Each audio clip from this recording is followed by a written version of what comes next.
সুন্দর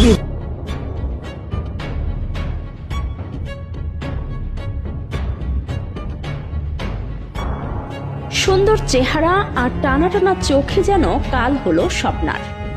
একসময় তার ছিল সুখের সংসার, স্বামী সন্তান নিয়ে ছিল বসবাস, কিন্তু তার সুন্দর চেহারায় আকৃষ্ট হয়ে পড়েন ঢাকার এক যুবক। শুরু পরকীয়া সম্পর্ক। শেষমেশ স্বামীকে তালাক দিয়ে আর সন্তানকে ফেলেই পাড়ি জমায় ঢাকা শহরে।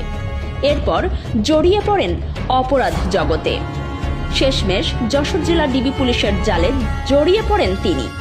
বৃহস্পতিবার রাত 9টার দিকে মনিহার এলাকা থেকে ঈগল পরিবহনের একটি বাস তল্লাশি করে উদ্ধার করা হয় ভয়ঙ্কর মাদক ক্রিস্টাল আইস তৈরির বিপুল পরিমাণ কাঁচামাল, যার বাজার মূল্য প্রায় 25 লাখ টাকা। পরে জানা যায় সবই ছিল শাপলা খাতুন স্বপ্নার। সাধারণ যাত্রীর বেশে তিনি যশোর থেকে এসব মালামাল নিয়ে যাচ্ছিলেন চট্টগ্রামে। তিনি সাতক্ষীরা জেলার সদর উপজেলার আকড়াখোলা গ্রামের বাসিন্দা।